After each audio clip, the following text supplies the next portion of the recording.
best place for below average Star Wars.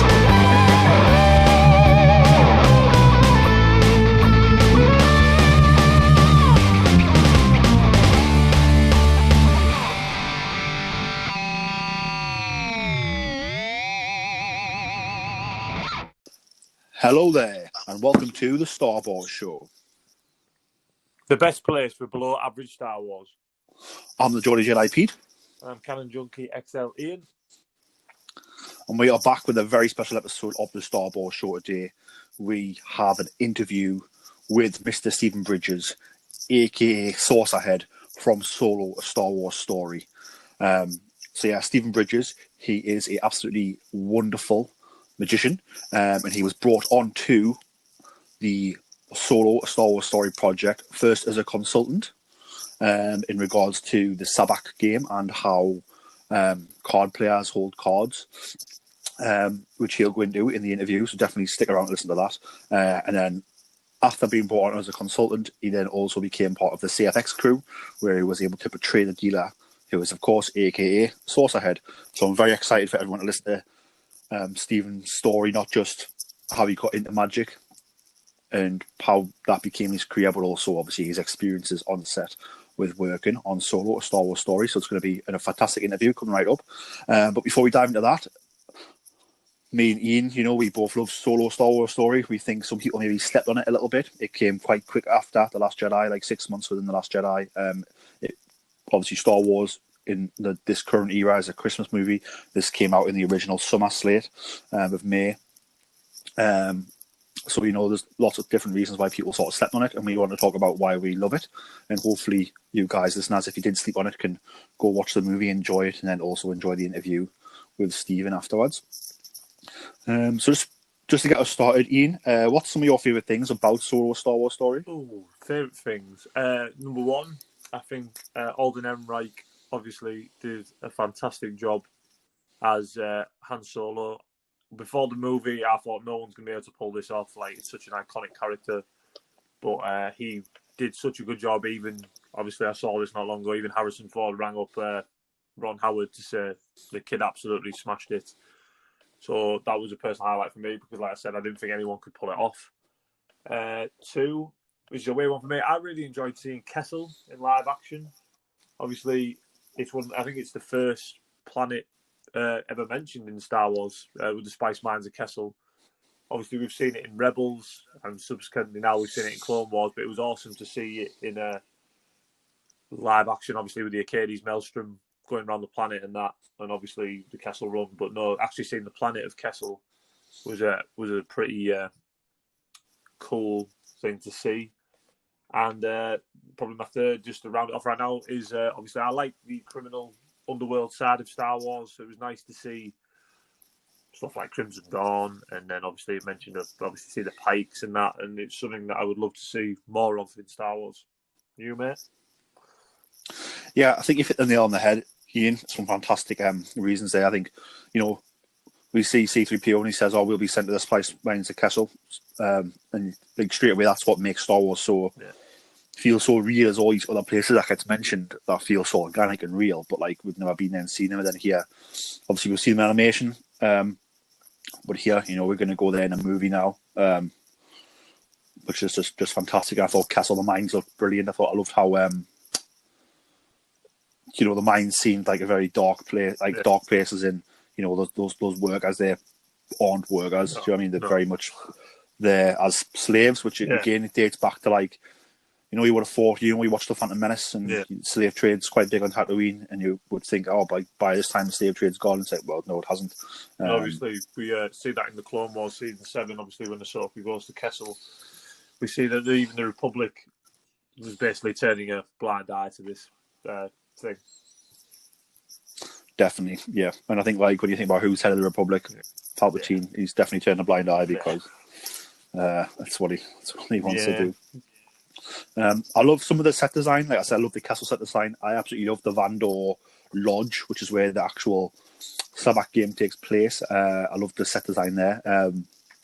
I did feel that in cinemas. The cinema was very dark, and some details I couldn't make out. But when I watched this on Disney Plus, obviously it is a dark room, but when I watched it on Disney Plus, I could see a lot more of the detail that went into the set, which I was very pleased about. So the hard work finally paid off with me getting to sort of experience that. Obviously, we've got the robbery sequence where they are going to heist the train, the Imperial train. That was awesome, yeah. And obviously, that's when you have the sort of the Cloud Riders, I believe, is that what they're called? The Cloud Riders, yeah. They come out of nowhere to sort of attack, and that's when that's a pretty cool scene in the debut of Enfys Nest. Yeah. Really, really cool. And then I also did indeed love. I loved Corellia at the beginning of the movie. Yeah, that's all. That was another awesome thing as well, because obviously that's one of the oldest planets mentioned in Star Wars as well, and it's good to see. Like, I think Rogue One as well, but I think the two obviously anthology movies, I think have had the best planet in the films. Obviously, Rogue One, you've got Scarif, Edu. What's the other one as well? There's another one as well. Wobani. Obviously, you see all like some legacy planets as well, like Yavin and another one as well. I'm missing a planet. Mustafar. That's it. Yeah, of course. Yeah, and obviously with Solo, you've got Sabacc, Kessel, and Vandor. Yeah, I'm losing track of all these planets and that. And obviously, you get mention of Tatooine and all that type of thing. And obviously, what's the planet that was mentioned in the Clone Wars? That they have the war and he's an Imperial trooper. Mimban, yeah. Like, I think these the two anthology films have some of like the best planets and that. Have like some of the best new planets introduced in Star Wars.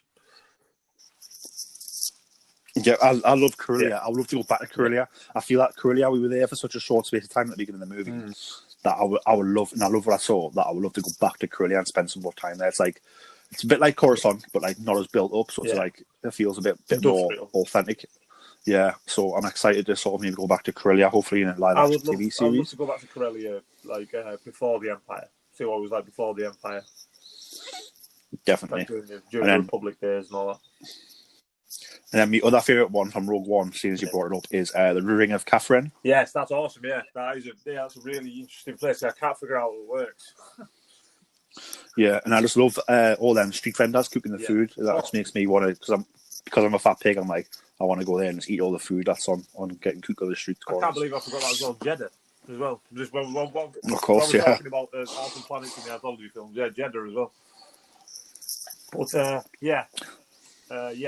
Corellia was awesome. Like I said, it's like one of the oldest planets I think mentioned in Star Wars, and to see, obviously that's where Han Solo's from, that's where Wedge Antilles is from, and that it's a really awesome place to see. That's what I mean. I like the mix of old and new in Solo. Obviously with Kessel and Corellia, you get the mention of Tatooine and that. So it's pretty awesome. But plus, like I said, they are obviously a mix of new planets and that. So it's a nice, healthy balance. Yeah. Definitely. And obviously, speaking of the movie, there was some pretty cool tie material released for it. Obviously, we had the actual Solo Star Wars story comic book, which follows the events of the movie, which you've just read. Yes. Without giving spoilers away, is it a good comic? Good, yeah. Like I said, it has a few extra little scenes in, not much. And nothing I can really remember off the top of my head now, but yeah, it's a good. I like to read the comic adaptations. Sometimes they sneak a few little extra bits in just to make it, maybe bring some more context to some scenes and all that type of thing. But I would recommend it. The artwork's really good. I read it digitally on Marvel Unlimited. I haven't got actually the trade paperback, but no, yeah, the novel was very good. The novel. Obviously has a scene at the end. Anyone who hasn't read this will say spoilers right now, but at the end of the Solo novel, we get Enfys Nest meeting a very young Jyn Erso with Saw Gerrera, which is pretty awesome. That's a totally awesome scene right at the end of the Solo novel, which I would encourage anyone to read. Even if you don't want to read the novel, just go to the end of the novel and read that epilogue, because it's pretty cool to see, obviously, a young Jyn Erso meet Enfys Nest. Also, like I'm saying, what's the other tie-in? There's a few times. So there was the book Last Shot, which ties in Solo to it sort of jumps back in time to older Han and younger Han. I found that one a bit confusing. I liked it, but it was a bit confusing. Yeah, so me it was similar to Throne 2, Throne, I can't remember what the title was, Throne, where it jumps between like Vader and Throne to Anakin and Throne in the Clone Wars, where it was, once you get used to the backwards and forwards of it, it's good, but sometimes, You can lose yourself. like, if you just pick the book up and you've been doing something and you dive into that, it can be a bit jarring sometimes, yeah. And then there's also I think it was a Young Readers book called Most Wanted, which was a Han and Kira story, I believe, which I've not read. I have got it, but I haven't read it, to be fair. I'm brutally honest with that one. I haven't read it. No, I've got so much to read, and that one's pretty low on the list to read at the moment. But I will read it eventually. Like I said, I've got about 15 books I need to read. But that's the thing. Like, obviously with Solo as well, it introduced so many characters as well that people love. Like Empress Nest, obviously, it's very fitting this week with Erin Kellyman, obviously being in The Falcon and the Winter Soldier. Obviously, she's a fantastic actress. I can't believe she's only 22 years old. 22 years old, and she's already been in Star Wars and a Marvel project, which is pretty insane, really. But yeah, the character of Empress Nest is one of the biggest things I want to see going forward out of Solo. Like, I'd love to see more Alden Ehrenreich and Chewbacca and that, but the things that most intrigue me were some of the new characters like Empress Nest. Yeah. So diving from that, obviously there is the Make Solo 2 happen hashtag that is viral, has been since the movie came out. For me, I want to see like two projects really. I want to see a Maul and Kira project where we see the continuation of the Maul and Kira storyline. And then I also want to see a Han and Chewie storyline, which I believe will be separate because I don't think Han comes into contact with those guys again, sadly. And I want to see Han and Chewie, how he deals with the loss of sort of, a breakup really from a loved one, and how he goes on from that to sort of fitting into this life as a smuggler now, which is what's going to be his future essentially. Well, obviously, I saw on Twitter a while back. Obviously, John Kasdan had a plan for Solo 2, which was going to see the Pikes, Crimson Dawn, and the Hutt cartel all go to war with one another in the underworld. And this is obviously a long-standing theory of mine. Obviously, we know where Maul ends up. We know he ends up on Malachor, stranded. So my always theory has been, obviously, the events of Solo start something in the criminal underworld where they all try to pick each other off, and it becomes a bit out of hand. And then, obviously, Maul, I believe Maul runs, obviously in the Clone Wars, Maul runs Black Sun, the Pikes and Crimson Dawn all together, using them against each other. So I could see, I'm not sure if the Emperor has any idea that Maul lived post-Clone Wars. And obviously they find out eventually because they send the Inquisitors after him, but I'm sure if the Emperor... I think the Emperor lets him go to cause issues with the crime syndicates. Possibly, yeah. Because I think I've read that somewhere. Because when Sidious defeats Maul and kills Savage, Maul's brother, he lets Maul live at that point. I've got Son of Dathomir actually. Yeah, he does. Yeah, I think I'm just looking now actually. Son of Dathomir, by the way, for any Darth Maul fans, is incredible as well. If anyone wants to give that a try, it's an awesome comic, obviously. But I think you're right with that. To be fair, but yeah, I think the crime war gets out of hand, and then Maul, I think Kira possibly could sell Maul out, and then Vader comes and fights Maul, because there's always been a line in Rebels that's always intrigued me, because when Ahsoka, Kanan, Ezra, and Maul chase off the Inquisitors, they say, Vader, Master Vader will be coming, and Maul says, I cannot defeat Vader alone, which always strikes me something not very Maulish. He's very confident. So I think, obviously, he's had a dealing with Vader, and I think that's how he might have ended up stranded on Malachor. Possibly, yeah. Definitely something I'm excited to see. Maul versus Vader would be fantastic. Vader live action would be insane. Yeah, and B, even if that wasn't the case, I'm very intrigued by how Maul gets stranded and why he's waiting on Malachor. And obviously how that ties into Kira and if she has a hand in it, and what that means for her once Maul does get off Malachor. But the other project you were obviously saying, one was with Maul and Kira, and I really want an Empress Nest project. I think that I think obviously we learn more about Empress Nest. Obviously, her mother was the original. I don't know if it was the original, but she was the person who had the mask before. I would like to know more about the mask. Obviously, it'd be awesome to see a series where we get Empress Nest's mum and Empress Nest, because you don't really have to de-age Erin Kellyman because she's 22 years old. You could easily make her look a bit younger, and I think that would be a really awesome show. Like to see young Empress Nest. I don't know if that's a name or that's the name of the person who has the mask. I'm not sure. This is the thing. I want all these answers because as soon as I saw Empress Nest in Seoul, I was like, "That's an awesome costume." And like just learning the history, like that little speech she gives, obviously about her mother before she died and all that. That would be awesome. And plus, I just want to know what happens to her now because that's the thing. Like, she is an awesome character. I would love to see more of. Yeah, definitely. I think, like, you know, she was running essentially a rebellion, a rebel cell here, not necessarily part of the Rebel Alliance. It needs to say they're fully formed yet. Do you know what I mean? But obviously, we know Sauron is rebel groups sort of outside of the Alliance first in Star Wars Rebels, the animation series. He was a part of them first, though, wasn't he? Well, he would have been not part of them, then part of them, then not part of them again. Do you know what I mean? So, like, there's a point where Hera and the crew from Star Wars Rebels are not part of the Rebel Alliance, they're a rebel cell, and then they end up coming together to form the Rebel Alliance. If that makes sense. So, it'll be interesting to see whether she ends up becoming a part of the Rebel Alliance or whether she just stays up being a rebel cell. So yeah, lots of room for story there, 100%. That's an interesting theory. Not long ago, obviously, you've been reading the High Republic, and obviously the Nile. So they do share a lot of similarities between them and the Cloud Riders.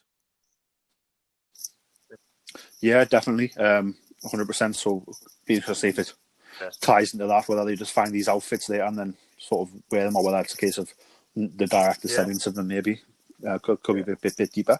100%. Any closing thoughts on Solo and why people should go watch it? Like I said, the movie I think was hurt by its release date. Like I think in a perfect world they should have kept it at Christmas. Around that time when it was released, you had Avengers: Infinity War, you had Jurassic World 2, and you had Deadpool 2, all coming out within. I'm sure it was about a 6-week period, all coming out within each other, or maybe a 2-month period. And I think that did hurt. I think if it was released at Christmas, I think it would have done a lot better. I think a lot more people would have given it a chance. Obviously, there was still a lot of, what do you say? Not hurt, but like a lot of people who were annoyed by The Last Jedi, like that. Didn't want to give Solo a chance. But then I've seen a lot of people now since then who have watched it when it's gone on streaming services and that, and said, "Oh, this movie's really good." So don't let anything cloud your judgment. Go in. If you don't like it, you don't like it. But it is I enjoyed it. It's not the absolute deepest Star Wars film in the world, but it's fun. And that's what Star Wars is at the end of the day. It's a really fun film. The cast, the crew, everything, I think, deserve another chance to show what they can do again. And like I said, even if it was a Disney Plus series I don't think they'll ever do another Solo movie because obviously what happened to the box office. But I think there's more than enough scope and interest in certain aspects of the story that you could easily make 2 or 3 shows out of this. Darth Maul, Kira, Empress Nest. Obviously, they're doing a Lando show, which I assume is Donald Glover. So, I would just really like people to give it a chance and just go into it with fresh eyes, hoping you enjoy it. Definitely. And Solo: A Star Wars Story is streaming on Disney Plus worldwide. So, you know, you guys got on Disney Plus, give it a watch, listeners, if you haven't seen it yet, and enjoy it. Obviously, if you've already seen it and you love it, maybe go watch it again. Just some other housekeeping before we get to the main event. That is the Stephen Bridges interview. Obviously, check out our last couple of episodes. Obviously, episode 48 was the most recent one of our Knowing Me, Knowing You series, where we had Caitlin from the Sky Daughters podcast on. And that was a fantastic interview there. And then also episode 49 was the first issue of our Pewdie Belter series. We had Brian Balance from the Interesting Podcast and the Dorky Diva Show. He came on to tell us why Qui-Gon Jinn is Pewdie Belter. And for those who don't know what Beauty Battle means, it's like a Newcastle Geordie slang term for something that's like really good or excellent. And the whole idea of the series is that we're going to be having people on talking about their favourite aspect of Star Wars. So the next issue 2 of Beauty Battle, will be Brandon from the Sky Talkers podcast. Not the Sky Talkers podcast, sorry, from Talk Me 94 podcast. And what Talk Me 94 is essentially Brandon interviews people who worked on Star Wars. And that is his favourite aspect, is the making of and behind the scenes stuff of Star Wars. So he comes to talk to us all about that and why he loves it, which again will be a great second issue of the Beauty Battle series. And we've got some good people lined up to come on that as well, which I'm not going to name right now, but we've got a lot of good people coming. So yeah, definitely stick around with the Star Wars crew, because there's a lot coming in the next year, which we're very excited about. But yeah, without further ado, as I said, coming up right now is the interview with Mr. Stephen Bridges. He's a worldwide famous magician. We talk about how he got into magic, what his favourite illusions or tricks are, how he got in the film business. He used to work with Brad Pitt before he did Solo. And then obviously how he got brought on as a consultant for Solo. First as just a sort of how do card players use cards and how do they hold them and things like that. And then it ended up, being there for that and ended up becoming a part of the CFX crew, the Creature FX crew, where he portrayed Saucerhead, who is of course the dealer in that scene where Han and Lando are first playing cards together. It's the scene where Thermos is a punch and all the dudes are around the table trying to play. So yeah, a very, very awesome interview coming right up. Before we go to the interview, Ian, where can the people find you on social media? At Star Wars Ian at Twitter and Instagram, and also I'm a part of the at Star Wars on Twitter as well for the podcast. Definitely. And so, without further ado, here is our interview with Mr. Stephen Bridges. Hi, this is Savannah. And this is Brian from the Dorky Diva Show. And you're listening to Star Wars, the best place for below-average Star Wars. Joining us on the Star Wars show right now, we have Mr. Stephen Bridges, a.k.a. Saucerhead, who is, of course, the Sabacc dealer from Solo, A Star Wars Story. Stephen Bridges was a CFX crew member and a consultant on the movie, and he's joining us today for a very special interview. Stephen, how are you doing? I'm great. Thanks so much for having me on. Great to be here. I'm really excited to have you on. Solo's one of my favourite movies from the new Disney era. Oh, awesome. That's really great to hear. Yeah, since I got Disney Plus, I've watched it a couple of times. I have found the lighting better in my television than I did in the cinema. Right, yeah. It's a shame, but just the details in the background of like all the scenes is wonderful. But obviously, you mentioned before that you are the Sabacc dealer from the scene on Vandor in the lodge. Yes. And just the detail in that room alone, before you even look at the Sabacc table, is just absolutely wonderful. Plenty of there to delight the eyes. Oh yeah. I mean, I remember when I first walked onto the set, I was blown away by the set itself, the environment, all of the props, everything. Yeah, when I just got there, I was already totally immersed. So it really felt like how it came across on screen is how it felt to be there. Whereabouts was this film? Was it at Pinewood? Yes, it was. Yeah. Pinewood Studios in London. Fantastic. But first and foremost, Stephen, you are a magician. Yeah, that's right. Yeah, I've been a magician since I was really young. So I'm 29. I got into magic when I was about 10, and I've been doing sleight of hand magic and quite a variety of magic in different capacities ever since I got started. Yeah. And what was it? What got you into magic in the first place? I think it was mainly I saw David Blaine on TV, like his first special Street Magic that my dad showed me, and he was really excited about this show, and he showed me it, and I found it amazing. But also, I think my dad's sort of excitement about magic, I took on. I could see he was excited about it, which made me excited about it. And then, then I got into it. I went to the library, got some really old dusty magic books and started learning everything I could. And then it all just sort of snowballed from there. A lot of people fall into magic a little bit when they're younger, and then they kind of go off it and get into something else. But I just was pretty obsessed from the get-go and just kept it going. From sort of taking those books from the library and sort of teaching yourself, how quickly did you pick it up? Was it like a hard slog, or was it something you found yourself a natural at? Yeah, that's an interesting question. I think if I'm being totally honest, I probably have a bit more of a natural ability at magic than the average person.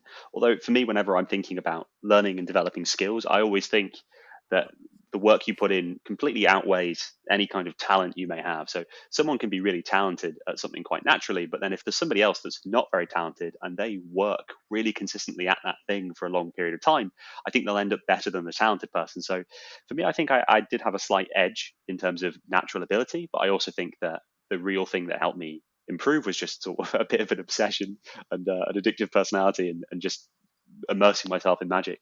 I was also very lucky that I sort of had access to good instruction, I guess. My dad got me tickets to a magic convention when I was like 12, and this was just a convention with all these professional magicians, and they all saw me, this little 12-year-old magician guy, and they helped me out and sort of tried to make sure that I learned properly, recommended different resources and things like that. So I was lucky to have a really good start. Not so much an official mentorship relationship, but just people that helped me out and pointed me in the right direction, which really, really gave me a boost. And what's your favorite kind of magic to perform now? Well, I really like a variety, but I guess sleight of hand is kind of my favorite sort of technique set, and I really like card magic. That's something that card magic you can just keep getting deeper and deeper into, and so much great stuff there. So I think card magic is something that I'm particularly drawn to. I guess I have a YouTube channel where I perform on, and what I'm most known for, so to speak, in that is doing pretty difficult technical sleight of hand effects, which I think both magicians and non-magicians find quite interesting. And yeah, so I guess that's my forte, but I really do love all elements and different types of magic. My next question was going to be, obviously, because you perform magic, do you still enjoy going to see magic shows? And if so, which ones do you recommend? Oh, great question. Yeah, I do still enjoy watching magic shows. I think when you're a magician, it naturally puts you in a different lens when you're watching a show. I guess it's more difficult to sit back and just sort of try and enjoy it in the same way. So I think magic is always best when the spectator, the audience member, is up for being amazed. If people come to it and they really approach it like a puzzle, like a guessing game, they are limiting the experience that they can have, because the real joy that you get from watching good magic is when you're sort of in this paradox where you're like, what I'm seeing cannot be happening, yet it is happening. And that just puts you in this lovely state of wonder that you sort of have as a kid when you see everything. So I think magic can take you to that place. But once you really dive into it, it's harder to get to that place again, because you're so aware of the method, and it's hard to watch these kind of things in the same way that if somebody's studying film and they go and get a film degree, it must be difficult for them to watch a movie without also thinking, wow, what a great shot, and oh, that was really good, and all sorts of things like that. So yeah, I still love watching magic, although it is through a slightly different lens. I love it when I'm blown away, when I'm fooled, when I'm amazed. I cherish that feeling. Yeah, good magicians and that I really would highly rate. In the UK, we have Darren Brown, who isn't hugely known in the rest of the world, but we are lucky that we have Darren Brown. He's like the greatest mind reader of our generation. He's unbelievably good performer, but there are so many other magicians I could name that perhaps people wouldn't know of because they're a bit more sort of famous within our industry, our magic world, but less known to the general public, that I could just list you off a never ending list. But Darren was the first person that people might have heard of that pops to my head as being really, really at the top of his game. Do you have like a favorite trick of all time that you've witnessed or watched or even do yourself? Favorite trick of all time? Oh, that is tough, because there are so many amazing tricks. It's difficult to pick one. I think magic that I've really found just particularly interesting is whenever I see a magician put something through a glass table. So if they start with a coin and they drop it on the table, and then they pick it up and drop it again, and it falls through the glass table, but the table is intact and there's no holes. I think there's something insanely magical about that, and I always found that visual to be really, really compelling. And I remember watching magic on TV, years ago when I was young, and some of my strongest memories are still magicians either pushing their hand through glass or pushing a salt shaker through glass in a cafe, and things like that I find particularly interesting. So I think that's one of my favorite types of thing. In regards to what I actually perform myself, I think that would be so hard to sort of judge. I do an effect where I make a coin vanish and appear in someone's hand, and I think that's a really nice thing because they experience the magic in such a direct way. They're not just witnessing something impossible happening; they're feeling something appear or disappear from their hand. So that's got a special place to me. But yeah, picking a fave is is very difficult. What's the transition like going from sort of a child to a teenager who can do magic to then sort of becoming an adult and making that your job? Is it sort of a hard hustle to sort of make that your career? Yeah, it can be. I went and got a performance degree at uni. I think mainly because I wanted to procrastinate a bit before going out and trying to be a professional magician. I thought being too young would be a bit of a disadvantage in terms of being taken seriously. And then I thought I need to go live in a city because that's where you can get gigs. So I sort of crashed at a friend's house on their sofa in London, and then every day I would just go to every single restaurant and casino in London, every high end one by one, and just basically knock on the door and say, "Hey, I'm a magician. Do you want one?" And they all kept saying no until eventually I got an interview at the Playboy Club in London, and that ended up being my first sort of, I guess, professional gig in London, where they would book me regularly. I'd go in there 1 or 2 times a week and perform for their guests. But yeah, it's very, very difficult to sort of get your name known and get gigs. And particularly in London, it's an incredibly competitive world. There's a lot of magicians, a lot of really good magicians, so it does become tricky. But I'm lucky that I've been able to sort of make my living through lots of different sources in that respect. So on YouTube, that's a very different way of making a living. But also I've done gigs, and also I've been a street performer and done that professionally for a long time, which is really, really, really, really weird way of making a living, but really fun. So yeah, luckily I've sort of tried different approaches and done reasonably all right and managed it. But yeah, it's a difficult thing to get into professionally for sure, because I think there's quite a large amount of competition these days. And where's one of your favourite places to perform? Well, I absolutely love performing in Covent Garden. That's probably the hub of street entertainment, and it just is in itself quite a magical place. People travel from all over the world to go to London, and then when they're in London, they seek out Covent Garden or the London Eye. So Covent Garden in particular, I feel like is such a great environment because the people walking around there are up for watching a show and they're really ready to have a good time. So you can do some really, really fun shows. So I think Covent's always going to be probably my favorite place. It just feels like home. I've been to Covent Garden a few times, and you're right, the atmosphere there when like just before a live show starts and sort of everybody gathers, there is sort of a excited anticipation in the air there. And I think it being outdoors well really adds to it. Yeah, you get like this spontaneous thing, right? Like people feel like they've stumbled across this show. So it's a kind of a different feel to booking tickets to go watch something. It feels like almost like it's like a similar feeling when you find a fiver on the floor. You're like, oh, I found this. So it's like you discover this little show going on, and then you get to be a part of it. So I think it's something really nice and raw, and about street performing that I really hope continues to be like big in our culture. Definitely, I think obviously once the pandemic ends, it's going to be great to see sort of those type of shows come back to the high streets. Oh yeah. Up here in Newcastle, we have like in the city centre, especially in the summer, there's usually 1 or 2 shows going on a day there as well. And it's going to be good sort of things you take for granted. Like I think me personally won't take for granted again. When you see things that are happening in the street, I think I'll be paying even more attention because it'll be like the street's been empty for a year. Like now this event's bringing some people together now. So I definitely think excited for when we can all get together and doing sort of street acts, and also booking to see acts in theatres as well and acts in venues as well, because that's all going to be coming back soon. And I think me personally, I'm going to be booking tickets for all different kinds of things because it's been a crazy year, and I didn't realise just how important these things were. Yeah, and that's really good of you as well, because it's the industry is very much on its head right now in all forms of entertainment. I know that particularly actors are having an incredibly difficult time with work, and how it's, yeah, everyone's being affected. So yeah, supporting live shows if you can is once it's safe and responsible to do so, is a great way of hopefully getting everything a bit back to normal.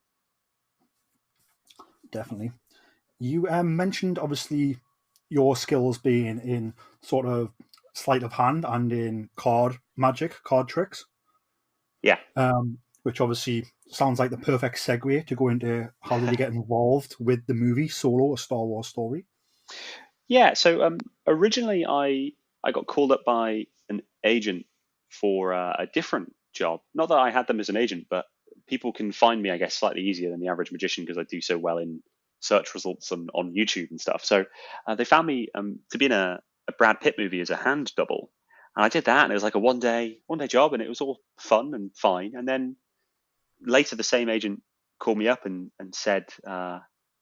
Well, yeah, they said that they had a potential job for me, and I had to go in for an interview. And it was all very secretive, you know. They guard things very secretively. So I went in for the interview, and they interviewed a bunch of other magicians, and I remember I had basically had 2 minutes, I think it was, with the directors, the initial directors, and to just sort of show them what I had, and what I kind of envisaged and what I thought I could bring to the table. And I really tried to make sure I was thinking from their perspective, and not trying to think about, you know, what I like, but think about what problems they are trying to solve and how I can help them solve it. And something must have gone all right, or I got a bit lucky, or something, because they called me back, and they wanted to bring me on as a consultant. So originally that was all that my sort of job was to come on the movie and teach the cast members sort of some fidgety sleight of hand things, for a lack of a better term, so that they would look like they gambled a lot. So in the same way you see poker players, and they'll play with the chips in a fancy way, or they can shuffle the cards really slick, it was important to the directors to make sure that the players, like, you know, Donald Glover's character, looked like he played a lot of Sabacc. So it was my job to sort of come and train him in how to handle cards and the chips in a way that made it look like he really knew what he was doing. And that was my original role, and that was it. But then as that started to happen, I guess they realized that they needed somebody to be dealing the cards at the table. And now, it's actually very difficult to handle cards when you're wearing gloves. And it's very difficult to handle cards when you can't see, and all these sort of restrictions that exist when you are in a creature effects costume. So I guess they made the choice that it would make more sense for them to bring on someone that was competent in sleight of hand to be the dealer, than it would be to try and train up one of the CFX crew to deal the cards when they were already doing a difficult job. So they they actually brought me on as a dealer, and then before I knew it, I was coming in to have costumes fitting, and checking that the headgear fit me, and everything like that. And I very much fell into the sort of creature effects part of it, and actually being in the movie. But initially, I was just brought on as a consultant, and my main job was I would meet up with cast members, and sort of train them one on one, and just sort of teach them how to handle the chips and the cards in a way which made them look like they knew what they were doing. What was the name of the Brad Pitt movie you were hand double for? It's called Allied. It's like a war movie, and there's one scene in it where they sort of, whoever cuts the high card wins, I believe it was, and Brad then shuffles the cards all really fancy. So they actually they motion tracked like my face onto, sorry, not my face, his face onto my body. So there's this thing where I'm springing the cards and shuffling them all funny, and then it pans up to show it's Brad Pitt, but it was actually me, and they put his face on me. It was all very strange, but it was a good experience. And did you get to meet Brad? I did, yeah. We shook hands, which I thought was very appropriate, and we had to switch over like a watch. I think that was the only thing they didn't have sort of two of. So we'd switch over a watch, and it was very funny. I remember him cracking a joke where I was there on camera shuffling the cards and everything, and he was watching, and he just he just sort of loudly said at one moment when it was quiet, he just went, "Wow, I'm really good at this," and everyone laughed. And I remember thinking, Brad Pitt, funny guy. He cracked a couple of jokes. He was a nice guy. Oh, that's awesome. It's crazy how, you've worked with Brad Pitt, and then you've just mentioned Donald Glover, who I think it's probably one of the most underrated creatives going today. I mean, I don't know if you've Yeah, watched his show Atlanta on FX, I but have. that's a Yeah, fantastic show that he writes and stars in and directs. And then obviously there's Childish Gambino. Obviously he releases music, which is also fantastic. yeah. I think I was pretty lucky that I didn't know who Donald Glover was before working on the movie. Well, I kind of knew the name and looked, obviously had a Google, but I somehow had missed all of the work he's done. Like since like now, I mean, I was watching Community today, so I'm up to speed down, and now I've watched Atlanta and I've listened to his music and now I'm very aware of his unbelievable skill in so many fields. But at the time, I didn't really know who he was, which I'm happy about because I never had any kind of I didn't really have much in terms of like a starstruck moment. It didn't it didn't get in the way. You don't have to worry about being around these sort of famous people, which I think you don't want to be distracted from the job you're doing. So yeah, and it was really interesting actually to think about it and realize I've had like one-on-one time talking to this guy that's this a genius like creatively, as you say. He's so underrated, but he's unbelievably skilled guy, and I got to sort of sit and have one-on-one chats with him whilst I was teaching him card tricks. It's just a very surreal experience when I think about it now. And at the time, obviously, I couldn't say anything about any of this. Like I couldn't tell anyone that I was in solo. I couldn't tell anyone that I was, you know, hanging with, well, not hanging out with, but you know what I mean, hanging with Donald Glover. And there's these people I know listening to Childish Gambino, and me just sat there quietly going, "Oh yeah," and thinking about it all. Yeah, it was very surreal. But he was a very very nice guy, and yeah, he obviously has got a really good work ethic, and yeah, I think everybody that I met actually, I am not just saying this. I would just not mention this if it wasn't true, but it genuinely was. Everyone I met in Star Wars, crew, actors, directors, assistant directors, everyone was excellent. And one of the big things for me was I was blown away at how much of a slick operation the whole thing was. Like it was so good. Like the whole thing, I remember thinking this is the most amazing team I've ever been a part of because everybody had such passion for the project, but also was so skilled, caring, cared about how everyone was doing, and yeah, it was really. I feel very privileged to have been a part of it, and because it was such an amazing experience.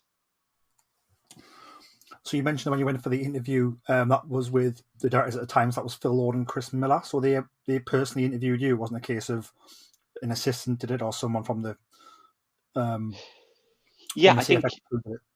it's all a bit of a blur to me now. I believe I spoke to one of the assistant directors initially.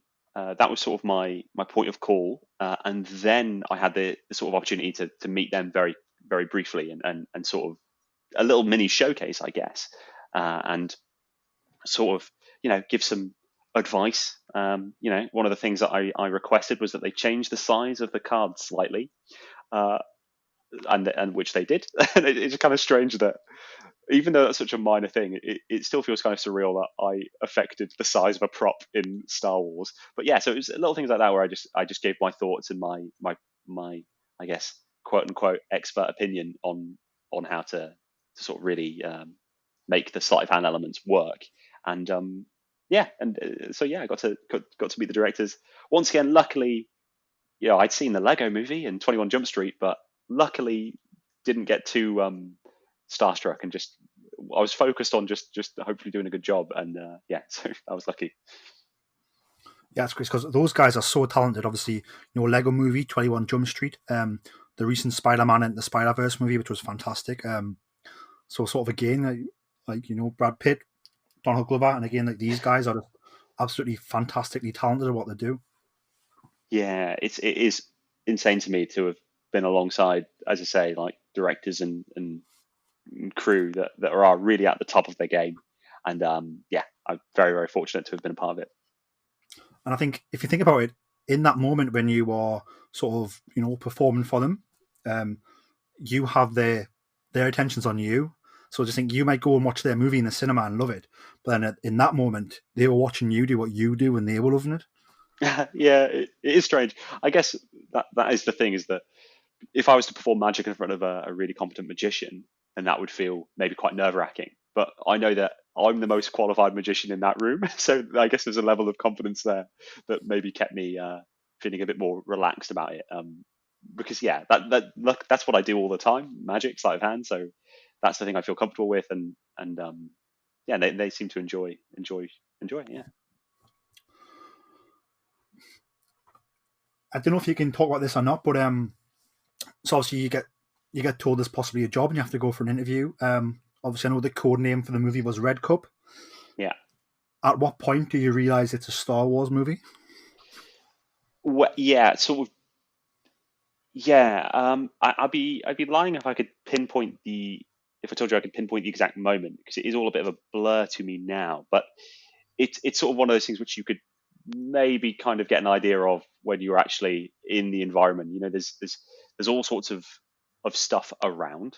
So yeah, I can't remember specifically, but once they saw me as a serious contender, or once it was relevant to tell me, they told me, but it was kept very secret until I would need to know. But there's obviously a point where I need to explain what I can bring to the role, to my job, and knowing that what the movie was and what the context was important for that. But I can't remember the actual specific moment, if I'm honest with you. I think I had a feeling, maybe relatively early on when I got there and stuff. But yeah, they kept it.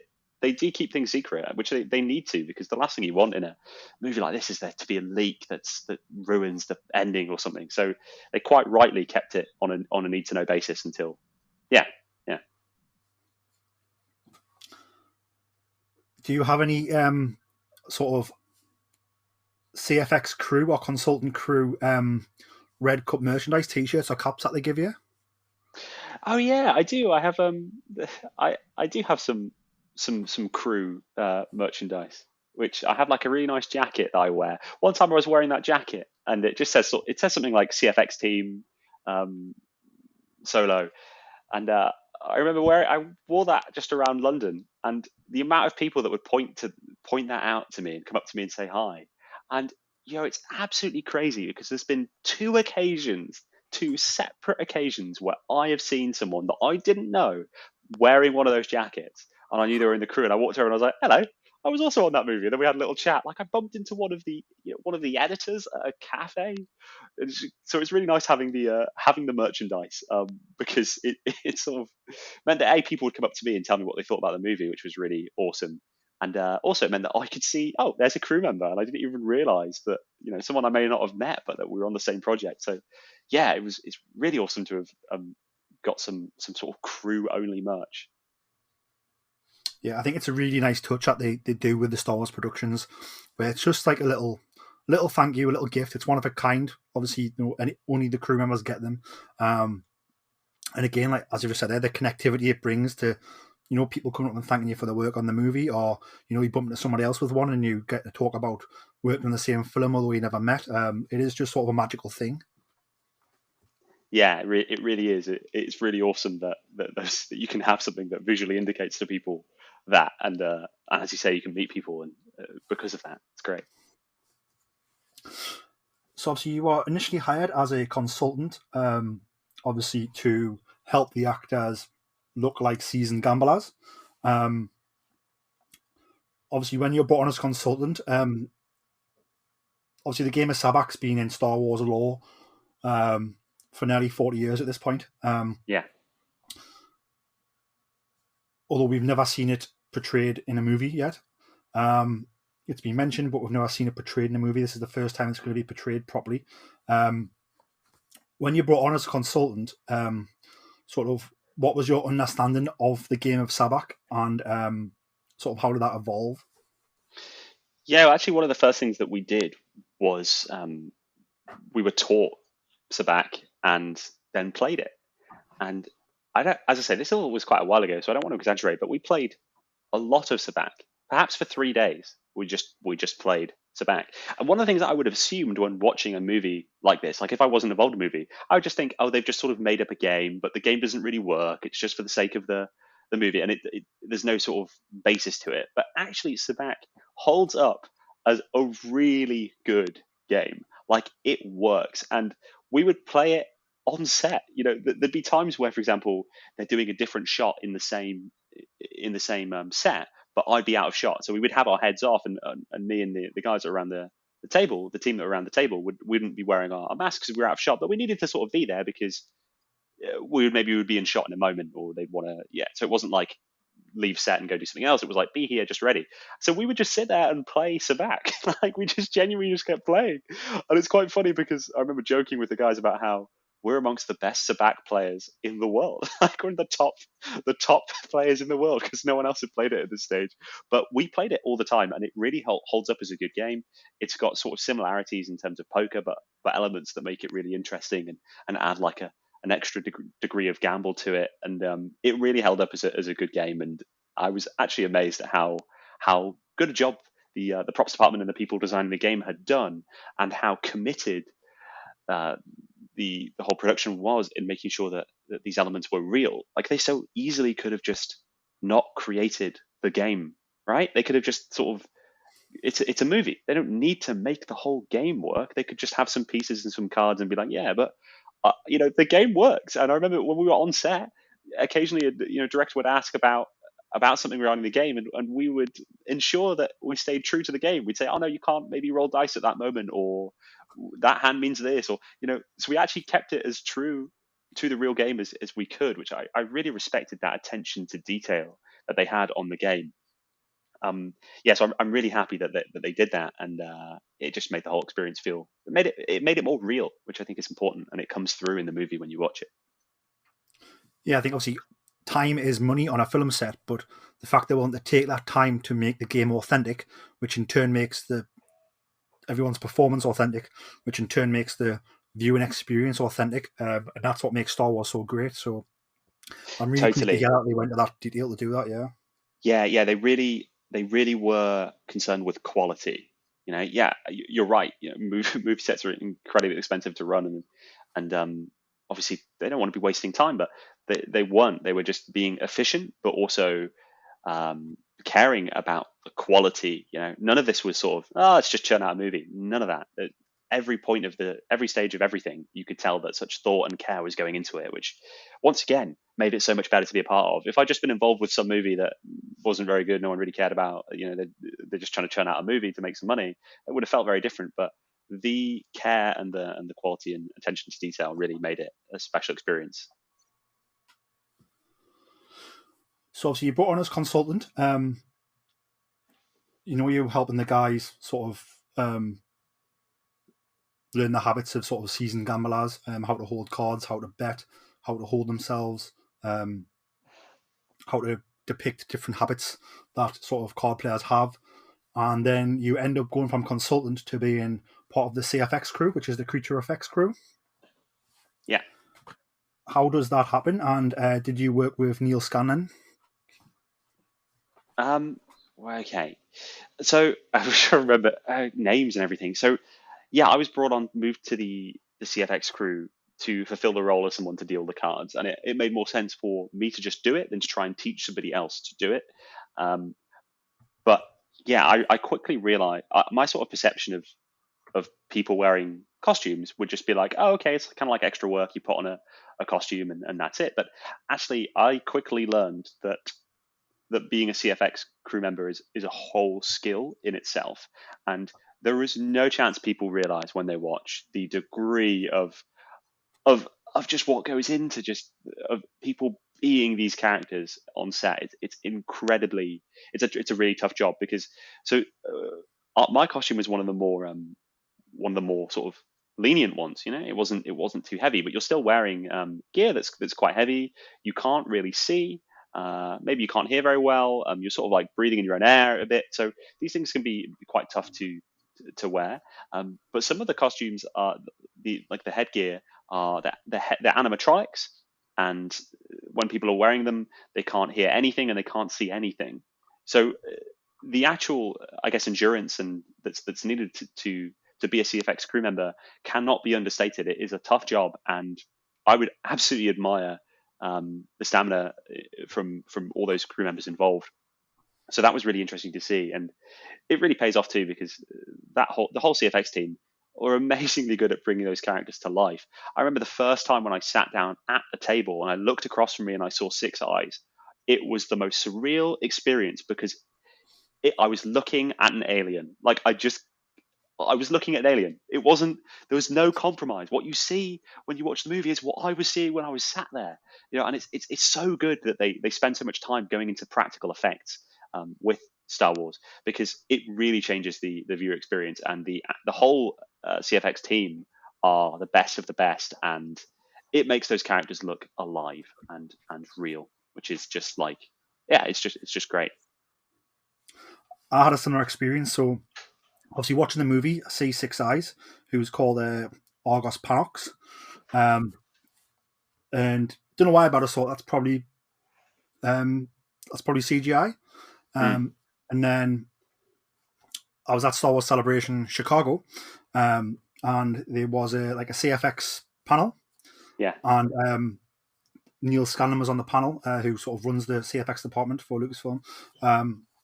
And they brought the actual Six Eyes head out and showed us how you tilt it and it makes all the eyes move in a certain way, as if it's real.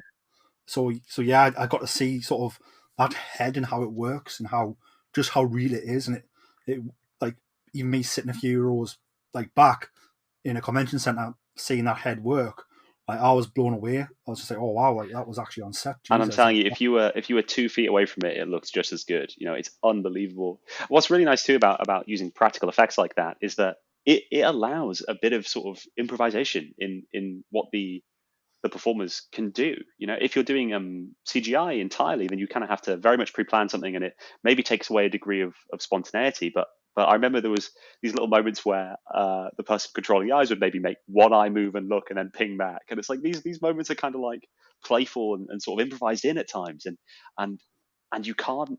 I think you can't beat that. There's something so magical about practical effects in that respect, and I think it just makes the whole thing look so good. And yeah, when I was sat in that room, it was like you were in the Star Wars universe, and that was it. You were there. It was amazing. So for effects like Six Eyes, obviously, I get the impression that is the headpiece sits on top of the person's body, whereas your costume for Saucer Head, was that just a mask in a helmet? Yeah. So with Six Eyes, it is a wearable head. So it's just a very heavy wearable head. So these costumes that they're wearing, if there's a head, it's normally like a helmet that they are wearing. So it's the same kind of thing for what I was wearing. It's just that some costumes require animatronics and some don't. So mine didn't have animatronics in it, which just made it naturally easier to wear. I say easier to wear. I still found it an incredible challenge. I remember the first time that I put the head on, I felt incredibly claustrophobic, and I had to ask, can I had to have it taken off me within less than 10 minutes, because it is quite an experience where if you've got any claustrophobia in you, then it's very tough. But you do get used to it after a while, and you sort of learn to sort of sit with that. I don't know. I don't want to refer to it as discomfort, because the actual gear that they create is made incredibly well, and it is as comfortable as it can be. But you are still sat there with limited vision and sort of breathing your own air. That's sort of part of the job. So yeah, getting used to that is tricky. And I've actually totally forgotten what your initial question was. I just sort of rambled there. But yeah, I was wearing a costume. I had to have someone else take it off me. I couldn't just take the head off myself. If that kind of gives you an idea, I'm sort of strapped into it. But they always have. This is another thing about how good the production was. They always have somebody there that's sort of checking on me. Every now and again, quite regularly, they'd be like, "Stephen, are you okay? You doing all right? Do you need a break? You happy?" Just things like that. And it's just knowing that you have a team there that's supporting you really makes you feel well, cared for, looked after, and confident in the whole process. Yeah. Obviously, how much did they give you much backstory on who Saucerhead was at the time? Not a huge amount regarding Saucerhead. Yeah, I believe. Yeah, not a huge amount at the time, but since then it's sort of there's I guess, more to it, and for a lot of the characters. But for my character specifically, there wasn't a huge amount of backstory, but I was given like an overview of obviously the kind of vibe. But I think with Saucerhead, it's quite a mysterious character anyway. So having too much revealed about that would maybe have detracted a bit. But it was all kept quite secretive in that respect. Yeah, because I mean, I want to do some research on Saucerhead for this interview. I went to my Solo Star Wars Story, the official guide, written by Pablo Hidalgo from the Lucasfilm Story Group. Yes. And there's a full spread on Sabacc. We've got all the players from the lodge, but to my surprise this morning, no dealer. Yeah, that's part of the mystery. No, I think I'm not exactly sure on the details of what goes into which characters make it into these booklets and guides, because I think that they would struggle to put every single character in. But yeah, it's quite funny that the actual name is Saucerhead, because I remember it being, I think I was referred to as Dishhead on set, and it was all this kind of like nickname, but then the actual name that stuck is Saucerhead. So yeah, I believe there is a bit of a background to Saucerhead, but it's sort of a bit more difficult to track down. And I'm, despite having been him, not really the person, I guess, to shed light on it. But yeah, there is some information out there that I've seen since being in the movie. But yeah, he's one of the more mysterious characters. So they've still kept them quite mysterious. So there's some information there, but not a lot, which I think is really cool. So Saucerhead is the character's nickname of the male Sabacc dealer who operated on Vandor. And I don't know if you knew this, and I don't know what noises you were making on set, dialogue-wise, but the language that Saucerhead speaks is Cynogan. Right. I didn't know that. And its first appearance is in Solo: A Star Wars Story. So your character, Saucerhead, has the first appearance of the Cynogan language in Star Wars history. And that information was first identified as Cynogan in the video Every Language in Star Wars, which was released on the Star Wars YouTube Kids channel in 2019. That's cool. I didn't know that. See, you know more about this than I do. So were you making sort of those noises on set, or is that something added later? That was something added later, although different CFX team members would have different approaches. So some of them would make noises. So I remember the two characters that are sort of the sort of double-headed. I forget the name of it now, but like the double-headed character with the slim neck. I can sort of tell you where they were sat at the table more than I could tell you the name. I guess their nickname is the Twins. That's it, the Twins. Yeah. So they're called Lark and Jonk. Yes. So the Twins, they would be making noises on set. I don't think those were the noises actually used, but wow, it did bring it to life, and it made it easier for everybody to sort of doing those things really kind of helps bring those characters to life, which I think helps for actual recording. But I guess because Saucerhead is sat there quite quietly dealing the cards, being quite reserved. No, I didn't make any noises. I'm glad they didn't ask me to, because I would have struggled. I don't consider myself an actor by any stretch. I'm just here to deal the cards and look serious. Yeah. Which you certainly pull off, so 100% job done there. Thank you. Here's a fun fact for you, which you might not know about the Twins. So Lark and Jonk actually are not twins. They are a single entity that has two heads, which is the norm along their species. They are Danzikian. The house rules of the lodge on Vandor states that they must play as a single player. Otherwise, they would be suspected of tactically driving up the pot and then split the winnings. That's cool. That's great. See, I love those details, because a lot of the stuff has been obviously incredibly well thought through, even if those details don't make it into the movie or don't make it even into the trivia. Which is what I really love about the Star Wars universe, is how so much of it is so it's so well thought through. Yeah. So like another one, Karj. So he is the creature who bites his nails off when he's about to lose. Yeah. Oh, yeah. He's great. So his backstory is he suffers from bad luck. He has a troubled marriage. And it's his foul-tempered, distracted state that makes him a welcome addition to the Sabacc table. So they know that he's stressed from his troubled marriage and from his job. So they let him join because he makes rash decisions and ends up losing. That's so good. Yeah, you're really bringing me back to the moment. I remember when, the moment when the cards got shredded and things like that. It's a great moment. Some really nice visuals in that scene, I think. Yeah, I think, and obviously, like everyone's favorite hero, Therm Scissor Punch.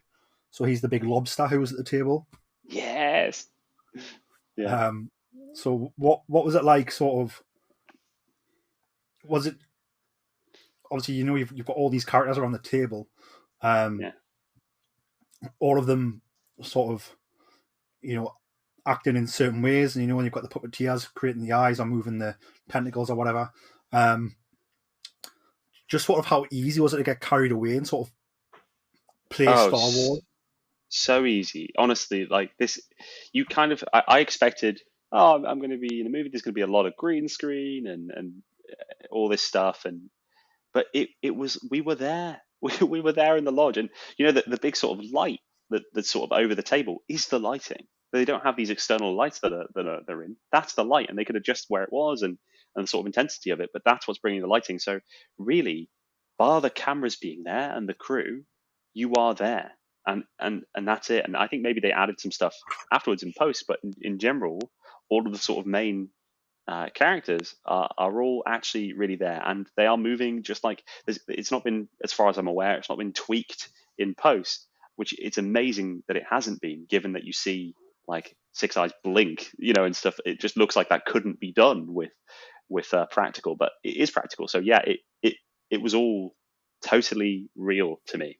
It was very, very strange being sat there. Every now and again, you just have this moment where you're like, where am I? Because you are so carried away and captivated by that world. So I think fans would be hopefully pleased to know that being there was like being there, and that's all I can really describe it as. And that was one of the most mind blowing things to me. Didn't feel like I was on a film set. It felt like I was really there in that world.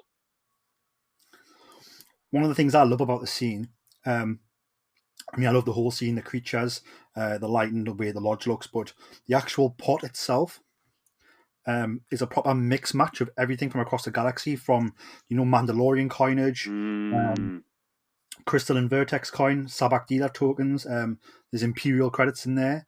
There's actually some plant roots mixed in there as well. What was that like, having sort of all that, obviously fake currency, but obviously looking very real in front of you? How was that?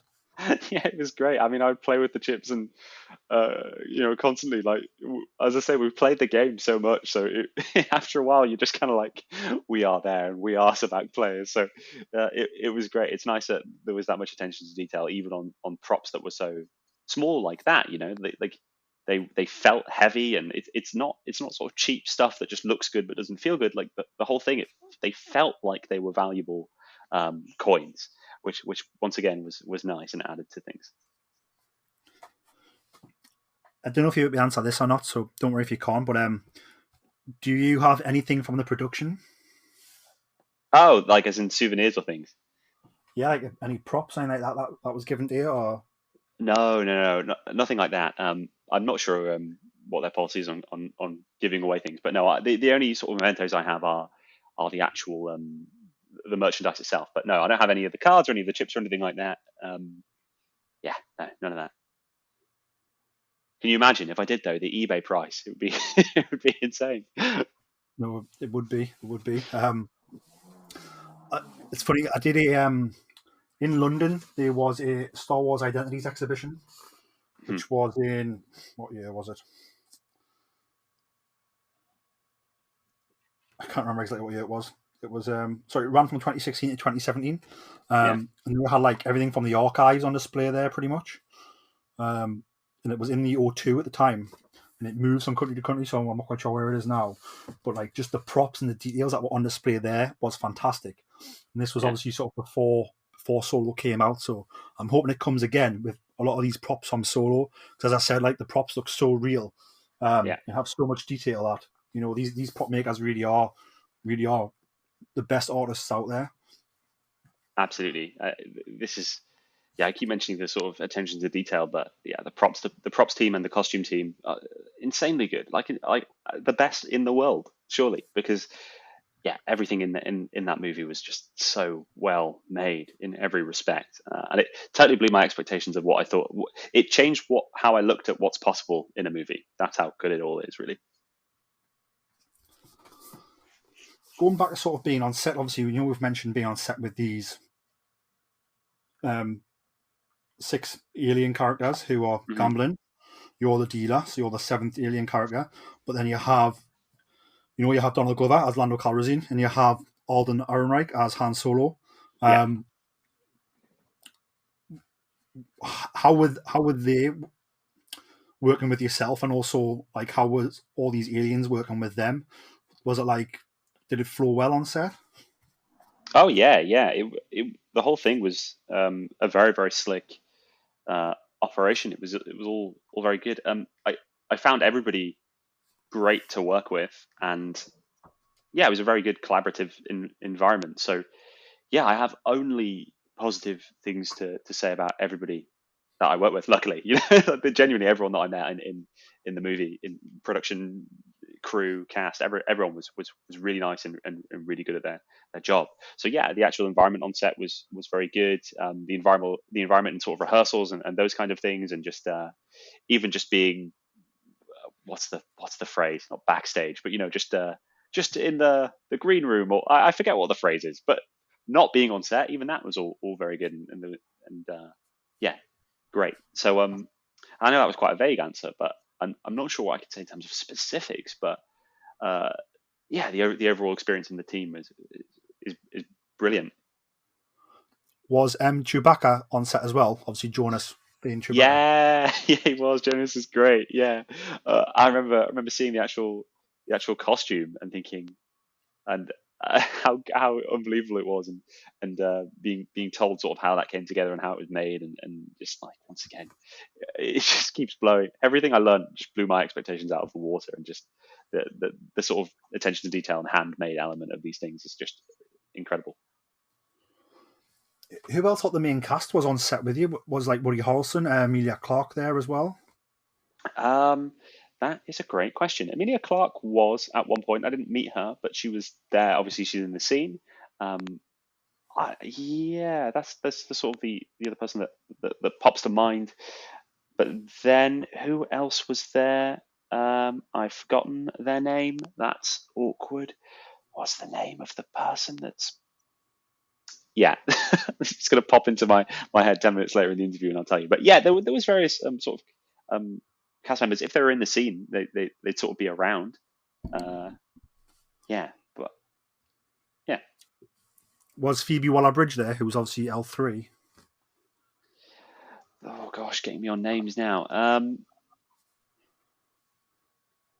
Oh gosh, I'm not sure. Let me She would think. have been in half droid costume, I would imagine, if she was.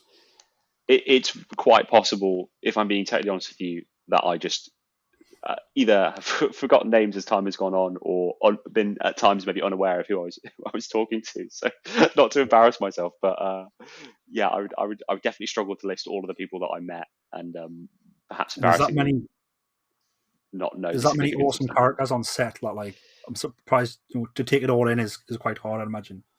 Yeah, yeah. Also, I guess from the time that we shot to the time that it came out, quite time passed, and then talking about it now, it's been years. Whereas maybe the, I guess it feels like less time because of like when the movie came out. It feels like the movie was made then and then it came out. But obviously a long period of time goes into the production of these movies. So yeah, a lot of time has passed, and because the experience was quite surreal, a lot of things have blurred together in my mind a bit, and I kind of remember the more overall experience and how I felt than the specifics of everyone I met. Maybe that's a little embarrassing to have forgotten certain people, but which is why I've kind of been careful not to list too many names, because I know I'll just forget somebody that I really got on really well with or something, and that'll be awkward. How long were you involved in the production for? That's a great question, and I wish I could tell you, because we sort of did shoot over a reasonably long period of time. It's hard for me to sort of off the top of my head think about the amount of days I was actually involved, but the scene itself was shot like thoroughly. Like they wanted to. It's a very pivotal and important scene, so they wanted to make sure it was done right. So I think we spent like a decent amount of time on it, but the exact amount of time and whether or not I sort of can divulge that, I'm not sure if I can. So I think I'd probably best just be vague. But yeah, it was shot pretty thoroughly because it's such an important scene, and I guess it was involved with the movie for a reasonable amount of time. But yeah. And sort of after you finished your time on the production, what was like? Did you go at the premiere? And what was the vibe like at the premiere? Uh, no, I didn't go to the premiere. No, I didn't do any of that sort of stuff. But nor did I sort of expect to. Obviously, with these things, there's huge teams and huge crews, so I never really expected to be, I guess, involved in the premiere or anything like that. I remember going and watching the movie with friends, which I think was probably one of the best ways of experiencing it. So yeah. That sounds awesome. Did you give your friends a heads up on who you were, or did you keep that quiet? um, I think I remember being very cautious about saying anything about my involvement in the movie until it had been said for me, because I obviously wanted to respect the secrecy and the importance of all that. But at one point, somebody else mentioned another crew member mentioned me by name, and I was like, now I can say because it's public information, and so I was just very cautious. You want to take your role very seriously. You want to take these things like the secrecy element very seriously. So I remember as soon as I could tell people, I did, but I was very careful about not mentioning it, which is really strange when you're involved in something that becomes such a big part of your life for a long period of time. It wasn't just me popping in there for a day or two and being out. It was a prolonged period of time being involved in the movie, and to sort of just go, oh yeah, I'm just off to be in this hotel for a while. Bye guys, and just not tell my friends what I was working on was very, very strange. But yeah, people. By the time I went and watched the movie, it was Googleable that I was in it. So I did tell my friends, and I think they had a little clap and a little cheer when I actually appeared on the screen, which was nice. Obviously, looking forward, there's a lot of Star Wars productions in the works, in particular for Disney Plus, where we have like a Mandalorian season 3, a Book of Boba Fett, an Andor series. If there was need for another, or perhaps even the same, Sabacc dealer source ahead to return, would you be up for the challenge? Well, if it's the same character, I feel like I'd have to, right? There's got to be a degree of an obligation, you know. Yeah, I would like to, just to keep it consistent in the world. If they wanted me, for sure, I would go back. As I kind of mentioned before, I think I'd stay in my lane in terms of I know what I'm good at, and that's my sleight of hand and my magic. Whereas I think creature effects is definitely, people underestimate how difficult it is doing creature effects work. Even me saying it now, it just sounds like, oh, you wear a costume and you sit at a table. And I just know that what a lot of these crew members are doing is it takes a heck of a lot of work. And so the experience overall was, it's a tough experience. It's not just like an easy breezy job. So I don't think I would personally go into doing CFX in general. However, if it was the same character, I'd feel like I'd have to. I would be, if they wanted me back, I'd totally be up for it, because I felt like it's nice, isn't it? If it's the same character to play that character, I think it gives a level of consistency that I think fans would appreciate. So I wouldn't turn it down if they asked me. No, definitely. I think I would like to think if they did that, they would come and get you. It's funny, I'm just on Wikipedia at the minute, and skills and abilities for Source Ahead. I think it's a comment to yourself. It says, in Calrissian and Solo Sabacc game, Source Ahead shuffle the cards around the table with ease. That's very nice. I remember throwing because I can't stress how I can't really see in that costume. So I can't, and I'm wearing leather gloves while shuffling cards that are much bigger than sort of poker-sized playing cards. So, and they're a different material, and so all of that, it changes everything in terms of handling cards. I mean, shuffling cards that are a different size is one thing. Wearing any kind of gloves but leather gloves while shuffling cards created a real challenge for me. But so there was a lot of me having to adapt and think about different flourishes and cardistry stuff that I could do with those cards. And so I was pretty happy that I managed to actually do some stuff that looked good. But yeah, dealing the cards, I remember when we were shooting, going around dealing the cards, maybe missing or accidentally throwing cards a bit too far at times. But I was doing it blind, so to do it really, like, not completely blind, but I was doing it with limited vision. So to really like throw it and have those land at the exact spot I needed to at the time was a challenge, but managed it in the end, and we got it. So, yeah. Here's a fun one. So, Saucerhead was designed for solo by Jake Lunt Davies, and the design was originally like a potential design for Enfys Nest. Right. And then, obviously, as with Star Wars, a lot of these designs are absolutely fantastic. Wasn't used to Enfys Nest, so the design was repurposed into the Sabacc dealer. And they put leather there instead of a bone mask. Apparently, is what they're saying on Wikipedia. And then I just read a fact here: Saucer's head costume was later reused in the 2019 television show The Mandalorian. So you have to keep an eye out for that. See if he's at the bar somewhere. Oh, nice. That's great. I didn't know that. Neither did I. I've just read that now, so I'll have to go back and rewatch. I don't know if you've seen this, but there's like the concept art of Saucerhead by Jake Lund Davies is fantastic. So it might be a nice piece to get a print of and put up in your house, maybe. That is a lovely idea. I hadn't thought of that, but I will definitely have a look. I can. I'll have a look and I'll send you the picture over, and then you can maybe. Oh yeah, please do. No problem at all. Obviously, you've had you on quite a while now. Hope I haven't had you on too long. Almost at an hour. Just to sort of wrap things up. Obviously, you're a magician first and foremost. Star Wars, the biggest part of Star Wars is probably the Force. What's your favorite Force power or Force trick from Star Wars? Oh my goodness. This will just reveal my total lack of knowledge. This won't really answer your question, but I will say that being on set, I remember, and there's got to be something hilarious about this. I was probably the only person on set that hadn't seen Rogue One when I was working, and I remember like talking to the assistant director, and he was about to say something. I was like, "No, don't tell me what happens." And it was just the audacity of me to be on a Star Wars set and ask people to not tell me what happened in one of the movies because I hadn't seen it yet that's pretty funny, I think. But yeah, I mean, I would really struggle to sort of pick favorites. I'd probably say names wrong and embarrass myself, and then everyone listening would be like, "This guy's a fraud." So I'll avoid I'll avoid picking favorites on powers. No problem. I hope they didn't tell you the ending of Rogue One. I think I did find it out early, but it wasn't from anybody sort of deliberately trying to spoil it to me. But as I say, I was on a Star Wars set, so I couldn't just make demands about what people talked about. I think I overheard at some point the ending, but I still watched it, and I actually loved Rogue One so much. I want to rewatch it. But did you like Rogue One? I absolutely loved Rogue One. I thought it was so absolutely good. fantastic.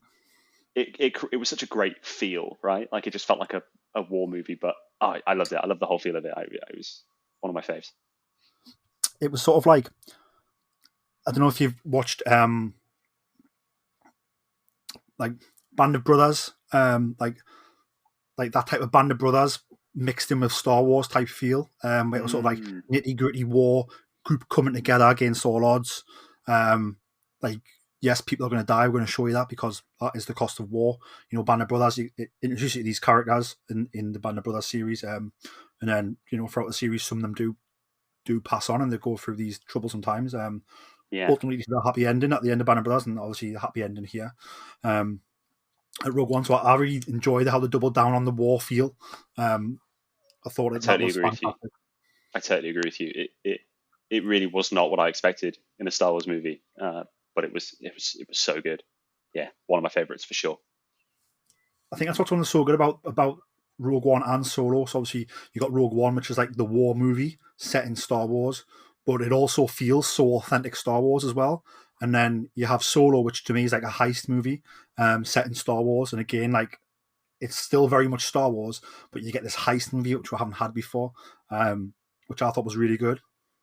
Yeah, they're so great at keeping variety in such an iconic franchise, which is really, really nice and such a challenge to do. But yeah, it's just goes to show great writers and great everything. And it's all those elements coming together that really pull off such a great result. Obviously, we couldn't end up the interview. Now, Stephen, is there any sort of memories from working on Solo: A Star Wars Story you want to share or further emphasize before we go? Yeah, oh gosh, memories in particular. I think overall, I think one of my highlights generally was just chilling and playing Sabacc. I really liked how the game was real and that we would be genuinely playing, and we'd maybe pause a hand when a shot happened, or we'd be out of shot, but we'd be sat there playing the game. And there was just something so nice about the realness of that, like being on a Star Wars set playing the game, and how that held up. So I think overall, particular memories. I mean, there's so many good moments, but I'm not sure how many of them I could probably talk about. But overall, in general, what I want people to know, I guess, listening to this is just that how great the crew is, and just the huge amount of care that goes into it. So I really hope that that's what people felt when they watched the movie and when they watch all the movies, because it was a privilege to be a part of such an amazing team overall. And speaking of Sabacc, and you're saying you really enjoyed actually just playing Sabacc while on set. I know there's like the Hasbro game which you can buy like in toy shops, but I know that also at Galaxy's Edge, so the two theme parks in America, one at Walt Disney World, one at Walt Disneyland. When you go to Batuu, which is the town of Galaxy's Edge, Black Spire Outpost, you can purchase like a really authentic looking set of Sabacc cards, I think. Oh, awesome. So That's great. Well, I'd highly recommend people playing it if it's the same rules, which I think it is.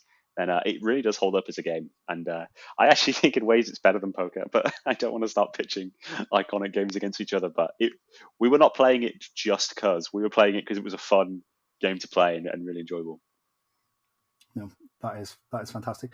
One last question for me. Obviously, I can't believe I forgot to ask it earlier. Obviously, your days on set, like how long were they? How long was a working day on set? This is a good question. I think I remember always kind of early starts on a film set. So if I was doing the consultancy stuff a bit earlier on, then it would be shorter days for me, because I'd be sort of coming in and training the actors when time suited, and they obviously have lots to do, so they've got different things happening all throughout the day. So I'd have maybe shorter days, but the actual filming days were they were sort of quite full. I remember I'd be getting up at like 4 or 5 in the morning, I think, and then it would be working until, I honestly can't remember the specific times. It may be something like 6. However, it wasn't necessarily all day that I'd be shooting, right? So they're doing different shots and different scenes. So on some days you might be working quite a lot in the first half of the day, and just sort of sitting around for the second half of the day, and other times you maybe be shooting quite a lot of the day, and some days I'd maybe go in and not really be needed. But I think part of the process that they need is that they need to always have the options ready. So we always just had to be sort of good to go and ready to shoot if we were required. So sometimes the days were quite long, but that doesn't necessarily mean that every single minute of the day I was shooting,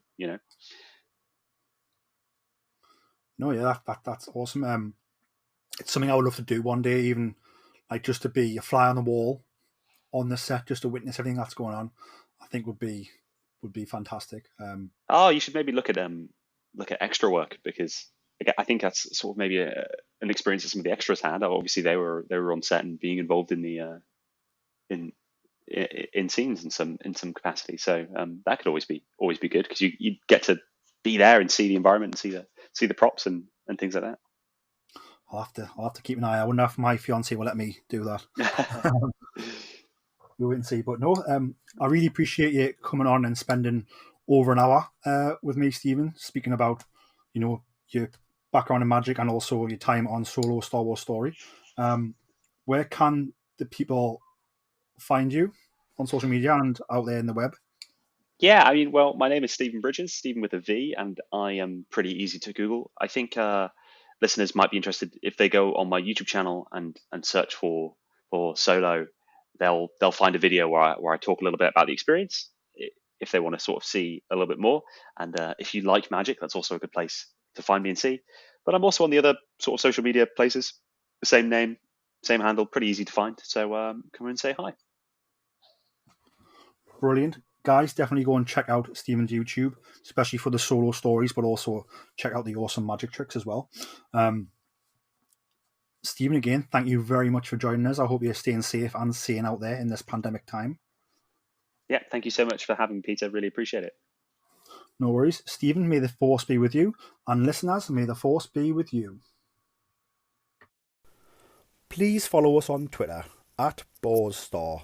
That's at BoresStar. And on Instagram and Facebook at Starboars Podcast.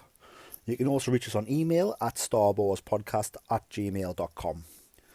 The Starboars Show can be found on Spotify, Apple Podcasts, Anchor, and wherever podcasts can be found.